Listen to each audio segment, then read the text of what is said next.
Sky के बिना मैं खुद को अकेला महसूस करने लगी थी। मैं उससे मिलने के लिए बेचैन थी। उसके जाने के बाद सब कुछ खाली सा लगने लगा था।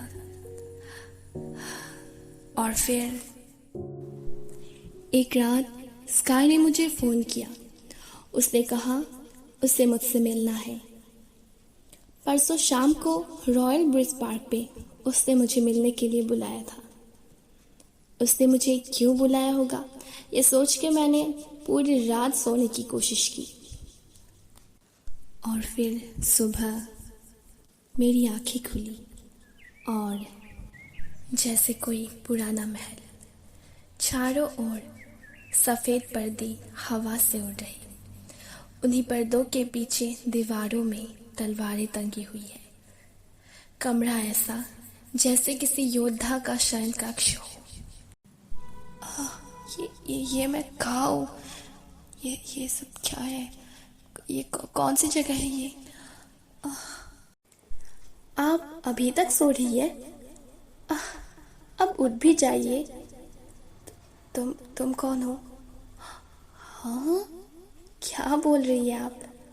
आपको मैं याद नहीं? अरे मैं सिया, आपकी सहायक। अब जल्दी उठिए, आज आपका बरसों पुराना सपना सच होने वाला है। क्या? कौन सा सपना? तुम कौन हो? मैं कौन हूँ? मैं कहाँ हूँ? आपकी तबीयत तो ठीक है ना? आप सिजोइल की अगली मुख्य शाही प्रतिनिधि बनेगी और मैं आपकी मुख्य सहायक। क्या? मुझे नहीं पता मेरे साथ क्या हो रहा है। मैंने खिड़की से बाहर देखा और जैसे मैं किसी अलग ही दुनिया में थी। यहाँ लोग अलग, पहनावट अलग, रहन सहन अलग, या फिर समय ही अलग। ये सोचते सोचते मैं ज़मीन पे बैठ गई और एक औरत मेरे पास आई और मुझसे कहा, मैं तुम्हें बताती हूँ तुम कौन हो। तुम्हारा नाम मायाना है। ये सन 1719 है और तुम एक अकेशियन हो। अकेशियन? ये अकेशियन क्या है? अकेशियन सिजोइल के योद्धाओं का एक दल है और पूरे 3 साल के बाद इन योद्धाओं के बीच मुकाबला होता है और जीतने वाले को सिजोइल का मुख्य प्रतिनिधि घोषित किया जाता है। राजा के बाद सिर्फ सिजोइल का मुख्य प्रतिनिधि ही नियम बना सकते हैं या बदल सकते हैं।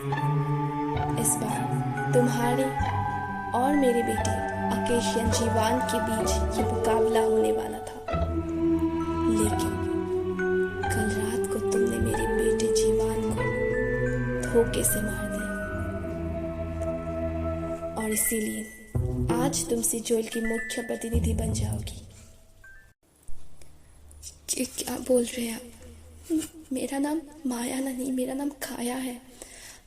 मैंने किसी को नहीं मारा है। आपके बेटे को मैं नहीं जानती हूँ। मुझे कोई प्रतिनिधि नहीं बनना है। मुझे घर जाना है। प्लीज़ मुझे घर भेज दीजिए, प्लीज़। मैं उनके सामने गिड़गिड़ा रही थी और वो मुझे देख के मुस्कुरा रही थी।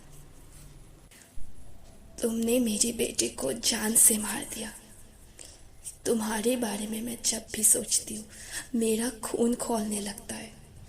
फिर भी मैं तुम्हें माफ़ करती हूँ, क्योंकि मेरे बेटे ने मेरे बाद एक तुम्हें ही अपना माना था। तुम मुझसे माफ़ी मांगोगी, चाहे उसके लिए तुम्हें समय की सीमा को पार ही क्यों ना करना पड़े।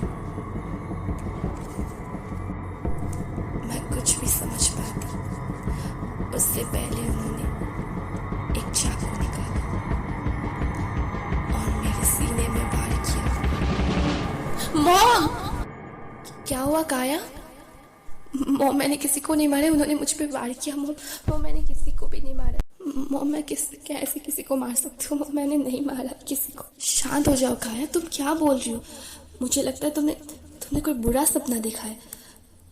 तुम थोड़ा पानी पियो। काया बेटा, अब तुम ठीक हो ना? हाँ मॉम, मैं ठीक हूँ। उसके बाद मैं सीधे लाइब्रेरी गई। जेनेसिस, मुझे 1719 की सारी किताबें चाहिए। क्या? मेरा मतलब 1719 में सिजोइल में क्या हुआ था मुझे जानना है। मुझे सिजोइल के अकेशियनों के बारे में जानना है। ठीक है काया, तुम थोड़ा सा रुको, मैं अभी देखती हूँ। उसके बाद जेनेसिस ने मुझे कुछ किताबें दी, जैसे कि सिजोइल 1719, द ग्रेट रूलर ऑफ सिजोइल 1719, द अकेशियंस, और उन्हीं में से एक किताब थी अकेशियंस द लव वॉरियर, जिसे 1920 में काशी नाम के एक राइटर ने लिखा था। उन्होंने उस किताब में अकेशियन कौन थे, अकेशियन कैसे बने, क्यों बने, सब कुछ लिखा था।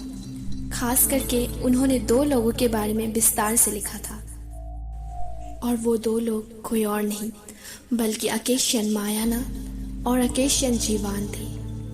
अकेशियन द लव वॉरियर, जो किताब अभी काया पढ़ने वाली है, इस किताब के जरिए काया को कुछ ऐसी बातें पता चलेगी जिसके बारे में उसने कभी सोचा ही ना था।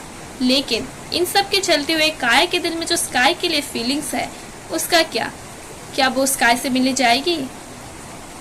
I'll see you in the next video.